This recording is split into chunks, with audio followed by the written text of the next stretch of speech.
Assalamualaikum warahmatullahi wabarakatuh. Yang terhormat Ibu Iin Mayasari selaku dosen pembimbing. Yang terhormat Bapak dan Ibu Dewan Penguji. Perkenalkan, saya Swastika Utama. Saya mahasiswa MM UGM Jakarta. Saya akan mempresentasikan hasil tesis saya yang berjudul Analisis Loyalitas Pembayaran Seluler OVO Aspek Kognitif dan Afektif. Pertama, latar belakang. Perkembangan teknologi yang pesat mendorong munculnya teknologi seluler yang mengubah kehidupan dan perilaku manusia secara signifikan dalam melakukan transaksi keuangan. Pelanggan saat ini dapat dengan mudah melakukan transaksi keuangan dengan hadirnya pembayaran seluler. Di Indonesia sendiri, transaksi pembayaran seluler diproyeksikan mencapai angka 59 juta dolar pada tahun 2021. OVO merupakan salah satu aplikasi pembayaran seluler yang didirikan oleh Lipo Group dengan nama PT Visionet Internasional pada tahun 2016. OVO terus berkembang di Indonesia, sehingga pada tahun 2019, OVO menjadi unicorn kelima asal Indonesia dengan nilai valuasi sebesar 2,9 miliar dolar. OVO memiliki pengguna aktif bulanan sebanyak 115 juta pengguna pada tahun 2019. Kesuksesan OVO tersebut salah satunya didorong oleh pengguna yang terus loyal menggunakan OVO ketika melakukan transaksi keuangan. Pre-survey telah dilakukan kepada 3 responden untuk mengetahui faktor pendorong loyalitas untuk terus menggunakan OVO. Ketiga responden ini dipilih karena telah menggunakan OVO selama lebih dari 2 tahun, di mana berdasarkan hasil didasarkan hasil pre-survey, responden menggunakan OVO karena beberapa faktor. Yang pertama, OVO mudah digunakan, tidak pernah mengalami gangguan sehingga bisa diandalkan dan aman untuk digunakan. Selain itu, kualitas layanan yang ditawarkan beragam, kualitas informasi yang ditampilkan akurat dan real time, serta praktis dan menawarkan berbagai promo menarik. Penelitian ini menggunakan kerangka SOR dan model sistem informasi Dellon dan McLean dengan mempertimbangkan aspek kognitif dan afektif pada loyalitas pelanggan. Aspek stimulus pada penelitian ini diwakili oleh kualitas keseluruhan dari aplikasi OVO, sementara aspek organisme diwakili oleh kepuasan, keyakinan, dan keakraban. Terakhir, aspek respon digambarkan dengan loyalitas pada pembayaran seluler. Berikutnya, rumusan masalah. Berdasarkan hasil survei yang dilakukan oleh Ipsos pada tahun 2020, OVO telah menempati posisi kedua sebagai aplikasi paling banyak digunakan di Indonesia, di mana posisi pertama ditempati oleh ShopeePay. Seperti kita ketahui, setiap platform aplikasi pembayaran seluler memiliki fungsi utama yang serupa, sehingga membuat tingkat pengguna yang beralih dari satu aplikasi ke aplikasi lainnya tinggi dan membuat kompetisi menjadi ketat. Banyak perusahaan penyedia pembayaran seluler melakukan bakar uang atau memberikan promosi yang sangat besar untuk meningkatkan loyalitas pelanggan. Namun, fenomena bakar uang ini dinilai tidak efektif karena membuat perusahaan harus mengeluarkan kos yang tinggi dan membuat persaingan industri yang tidak sehat. Berdasarkan survei yang dilakukan oleh Ipsos pada tahun 2020 terhadap 500 responden di Indonesia, pengguna pembayaran seluler akan tetap menggunakan aplikasi pembayaran seluler meskipun tidak ada promo. Pengguna akan lebih mengutamakan kualitas aplikasi dan kenyamanan dalam menggunakan aplikasi pembayaran seluler. Oleh karena itu, pada penelitian ini akan diuji pengaruh kualitas aplikasi terhadap loyalitas pengguna pembayaran seluler OVO. Berikut adalah pertanyaan penelitian. Berikut adalah tujuan dari penelitian ini. Selanjutnya, landasan teori. Menurut Kotler dan Keller, loyalitas adalah komitmen yang dipegang teguh oleh pelanggan untuk membeli atau berlangganan kembali suatu produk maupun layanan yang disenangi di masa depan, meskipun kondisi situasional dan upaya pemasaran berpotensi mengakibatkan perilaku konsumen beralih ke produk atau layanan lain. Berikutnya adalah faktor afektif. Faktor afektif menangkap bagaimana perasaan atau emosi seseorang tentang suatu objek. Pada penelitian ini, faktor afektif yang diuji adalah kepuasan dan keakraban. Selanjutnya adalah faktor kognitif. Faktor kognitif mengandung keyakinan pelanggan terhadap suatu objek, di mana pada penelitian ini faktor kognitif yang diteliti adalah kualitas keseluruhan dan keyakinan. Berikut adalah perumusan hipotesis dari penelitian ini.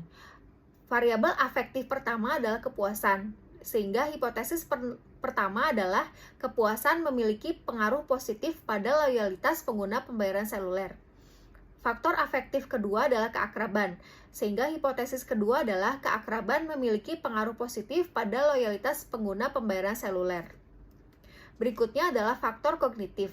Faktor kognitif pertama adalah keyakinan. Hipotesis ketiga adalah keyakinan memiliki pengaruh positif pada keakraban pengguna pembayaran seluler. Faktor kognitif berikutnya adalah kualitas informasi.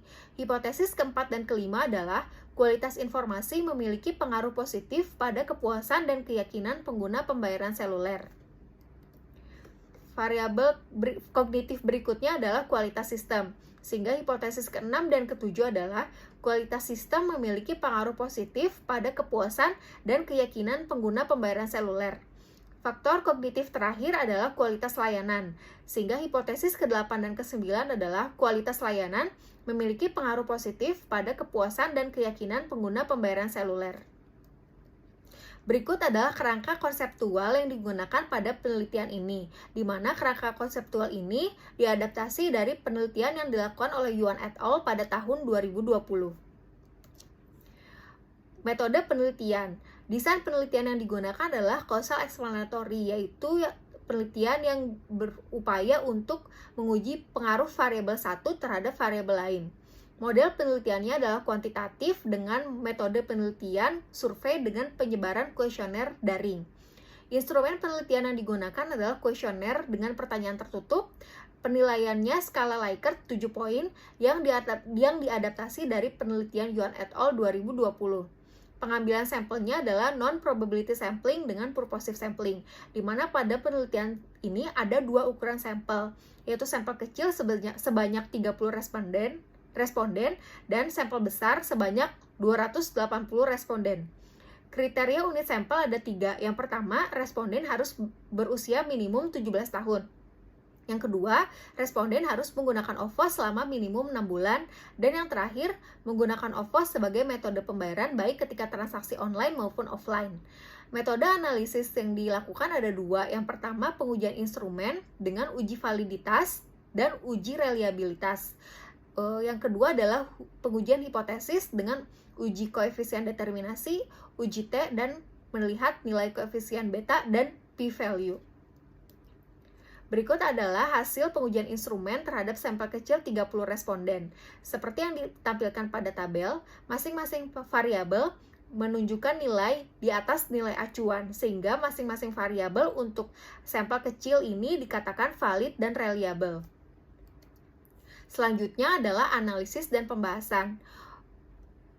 Peneliti pada penelitian ini melakukan pengambilan sampel selama kurang lebih 28 hari dengan penyebaran kuesioner melalui media pesan WhatsApp dan media sosial Instagram dan Twitter. Selama periode tersebut diperoleh sebanyak kurang lebih 280 responden, di mana responden didominasi oleh wanita dengan persentase sebesar 55% dan responden didominasi oleh usia 24 hingga 39 tahun dengan persentase sebesar 84,6%, di mana penelitian ini didominasi oleh responden yang berdomisili di Jakarta dengan persentase sebesar 43,6%. Berikutnya adalah pengujian instrumen sampel besar 280 responden. Seperti ditampilkan pada tabel, masing-masing variabel memiliki nilai yang di atas nilai acuan, sehingga masing-masing variabel dapat disimpulkan valid dan reliable. Berikutnya adalah analisis statistik deskriptif. Analisis statistik deskriptif dilakukan dengan melihat nilai rata-rata dan standar deviasi dari masing-masing variabel, di mana masing-masing variabel memiliki nilai rata-rata di atas 5,6 serta standar deviasi di angka 0,89 hingga 1,33. Evaluasi untuk masing-masing variabel adalah kriterianya baik dan sangat baik. Berikutnya adalah pengujian koefisien determinasi. Yang pertama untuk variabel kepuasan. Variabel kepuasan pada penelitian ini dipengaruhi oleh kualitas informasi, kualitas sistem, dan kualitas layanan, di mana berdasarkan pengujian koefisien determinasi diperoleh bahwa ketiga variabel tersebut mampu menjelaskan 53% dari total varians variabel kepuasan. dan 47% varians dijelaskan oleh variabel lain di luar model penelitian. Yang kedua, variabel keyakinan. Pada penelitian ini, variabel keyakinan dipengaruhi oleh kualitas informasi, kualitas sistem, dan kualitas layanan. Dan ketiga variabel tersebut mampu menjelaskan 65,7% dari total varians variabel keyakinan. Sisanya dijelaskan oleh variabel lain di luar model penelitian. Yang keempat adalah variabel keakraban. Pada penelitian ini, variabel keakraban dipengaruhi oleh keyakinan, di mana hasil pengujian koefisien determinasi menunjukkan bahwa variabel keyakinan mampu menjelaskan 42,3% dari total varians variabel keakraban, dan 57,7% varians dijelaskan oleh variabel lain di luar model penelitian. Dan yang terakhir adalah loyalitas. Variabel kepuasan dan keakraban mampu menjelaskan 66,3% dari total varians variabel loyalitas, dan 33,7% varians dijelaskan oleh variabel lain di luar model penelitian. Selanjutnya adalah pengujian hipotesis. Berdasarkan tabel, diperoleh bahwa masing-masing hipotesis memperoleh nilai koefisien beta atau nilai original sampel yang positif, sehingga menunjukkan bahwa masing-masing hipotesis hubungan antar variabelnya adalah positif. Selain itu, seluruh nilai T statistik atau T hitung yang didapat nilainya lebih besar dibandingkan nilai T tabel, yaitu sebesar 1,65, serta nilai p-value kurang dari 0,05. Oleh karena itu, seluruh hipotesis yang diuji dalam penelitian ini terdukung. Selanjutnya, simpulan. Pertama, variabel kepuasan memiliki pengaruh pada loyalitas. Ketika pengguna merasa puas, maka ia akan cenderung menggunakan layanan secara lebih luas, sehingga pelanggan menjadi lebih loyal dengan sistem pembayaran seluler OVO. Yang kedua, variabel keakraban memiliki pengaruh pada loyalitas. Temuan ini menjelaskan bahwa loyalitas akan meningkat ketika pengguna merasa penyedia layanan pembayaran seluler memberikan pelayanan terbaik dan berusaha membangun hubungan jangka panjang yang intim. Yang ketiga, variabel keyakinan berpengaruh pada keakraban. Hasil ini menunjukkan bahwa keyakinan menjadi pondasi penting terjadinya hubungan yang baik antara pengguna dengan perusahaan. Yang keempat, variabel kualitas informasi memiliki pengaruh pada kepuasan. Temuan ini membuktikan bahwa kualitas informasi yang akurat, tepat, dan membadai membuat pengguna pembayaran seluler OVO puas dalam melakukan transaksi keuangan dengan OVO. Yang kelima, variabel kualitas informasi memiliki pengaruh pada keyakinan. Hasil temuan ini menunjukkan bahwa pengguna OVO akan merasa yakin bahwa OVO merupakan layanan pembayaran seluler yang dapat dipercaya ketika kualitas informasi yang ditampilkan akurat. Keenam, variabel kualitas sistem memiliki pengaruh pada kepuasan. Temuan ini membuktikan bahwa kualitas sistem yang baik, yaitu aplikasi yang mudah digunakan, serta memuat teks dan grafik dengan cepat, akan membuat pelanggan puas untuk terus menggunakan OVO. Ketujuh, variabel kualitas sistem memiliki pengaruh pada keyakinan. Hasil temuan ini menunjukkan bahwa kualitas sistem yang baik dapat menimbulkan keyakinan pada pengguna OVO. Kedelapan, variabel kualitas layanan memiliki pengaruh pada kepuasan. Temuan ini membuktikan bahwa kualitas layanan yang dapat diandalkan dan profesional membuat pengguna pembayaran seluler OVO puas dalam melakukan transaksi keuangan dengan OVO. Dan yang terakhir, kualitas layanan mempengaruhi keyakinan. Hasil temuan ini menunjukkan bahwa kualitas layanan OVO yang profesional membuat pengguna OVO merasa yakin untuk bertransaksi dengan OVO. Implikasi manajerial. Kualitas dari aplikasi pembayaran seluler ditemukan menjadi prediktor yang penting baik untuk keyakinan maupun kepuasan pengguna dalam menggunakan aplikasi pembayaran seluler. Oleh karena itu, perusahaan penyedia layanan pembayaran seluler harus mengadopsi strategi yang tepat untuk meningkatkan kualitas dari aplikasi, baik kualitas informasi, kualitas sistem maupun kualitas layanan. Yang kedua, penelitian ini juga menghasilkan temuan bahwa keakraban merupakan prediktor kuat lain dari loyalitas pembayaran seluler. Hal ini berarti bahwa loyalitas pengguna tidak hanya bergantung pada fungsionalitas, tetapi juga bergantung pada layanan yang merangsang emosi pengguna sehingga pengguna merasakan adanya keakraban dan ketergantungan dengan layanan tersebut. Dengan demikian, perusahaan tidak hanya berfokus pada pengembangan layanan pembayaran seluler yang berkualitas dan berteknologi tinggi, tetapi juga layanan yang memunculkan rasa akrab pada pengguna. Demikian presentasi hasil tesis dari saya. Terima kasih banyak atas perhatiannya.